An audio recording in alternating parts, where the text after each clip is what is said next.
Step into value zone hyper mart Patancheru.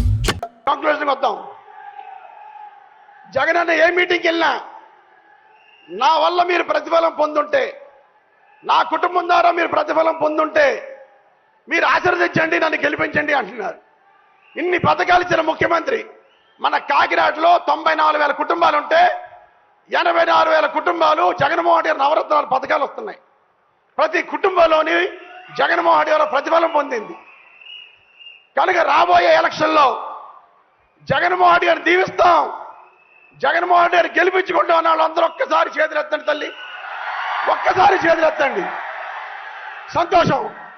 మీరు ఎత్తిని చేయని రాబోయే 90 రోజుల్లోనూ మీ గుడ్డల మీద వేసుకుని అన్నా నీ కోసం పనిచేస్తాం, అన్నా నీ కోసం ఉన్నాం. చంద్రబాబు, పవన్ బాబు, లోకేష్ బాబు ఎన్ని బహుమతులు నమ్మం, మాయమాటలు నమ్మం, ప్రలోభాలకు గురవం, కుల మతాలు చూడం, నిన్ను గెలిపించుకుంటామని చెప్పి 90 రోజుల తర్వాత మీ చెయ్యిని తీసి మీ ఓటుని ఫ్యాన్ గుర్తు మీద వేసి అప్పుడు రిలాక్స్ అవ్వండి. రాబోయే రోజులు ఈ 90 రోజుల్లోనూ చాలా వేషాలు చూస్తాం, చాలా మాయమాటలు నమ్ముతాం. ప్రతిపక్ష వాళ్ళు చాలా కుట్రలను చేస్తారు. దయచేసి ఎవరు నమ్మొద్దు, జగనన్న గెలిపించుకుందామని ఈ సందర్భంగా తెలియజేసుకుంటూ, ఇక చాలా మంది పెన్షన్లు వచ్చారు. అన్న మా అందరి ఆయుష్ తీసుకుని రాష్ట్ర ముఖ్యమంత్రిగా నువ్వు కలకాలం ఉండి ఈ పేదవాళ్ళకు ఉపయోగపడాలని ఒక్కసారి కాకినాడ పట్టణ ప్రజలందరూ కూడా నిలబడి 2 చేతులు పైకెత్తి జగనన్ని ఆశీర్వదించి అన్నా మా ఆశీర్వాదాలు తీసుకో, మా ఆయుష్ కూడా తీసుకో, జగనన్న నువ్వు ముఖ్యమంత్రి అవ్వు, రాబోయే రోజుల్లో నువ్వు ప్రజలకు ఇంకా ఉపయోగపడాలని మిమ్మల్ని కోరుకుంటూ చాలా సంతోషం.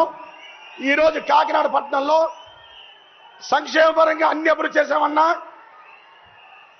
అభివృద్ధి పరంగా అన్ని రోడ్లు, డ్రైన్లు, కల్వర్ట్లు కాకినాడలో ప్రతిపక్ష వాళ్ళు ఛాలెంజ్ చేస్తున్నా, ఏ డివిజన్ మీరు వెళ్ళండి, ఎక్కడ రోడ్డు లేదంటే నన్ను అడగండి, ఎక్కడ కాలువ లేదంటే అడగండి, ఎక్కడ డ్రైన్ లేదంటే అడగండి.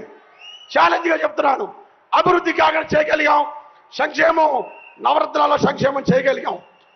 10,000 మందికి ఇల్లు కడతాను ఎలక్షన్ చెప్పాం నేను, మీ ఎంపీ మేడం గారు. కానీ జగన్ అన్న మనసు పెద్దది. చంద్ర 10,000 కాదు, నీ కాకినాడకి ఎంతమందికి అంత అయ్యి నేను అపార్ట్మెంట్లు కట్టమన్నాను. అపార్ట్మెంట్లు కాదు, 1 సెంటు భూమి ఇద్దాం. తూర్పు అవుతుంది, పడమర అవుతుంది, దక్షిణం అవుతుంది, ఉత్తరం అవుతుంది, నేల అవుతుంది, ఆకాశం అవుతుంది. అలా ఉండాలి తప్ప అపార్ట్మెంట్ కడితే ఎదురింటి వాడు ఎవడో, పక్కింటి వాడు ఎవడో, వెనకటి వాడో తెలియదు మనకి. అందుకని 1 సెంటు భూమి 30,000 మందికి ఇచ్చి 650 రూపాయలు కొని ఫిల్లింగ్ చేసి అందరికీ పట్టాలు ఇచ్చాం.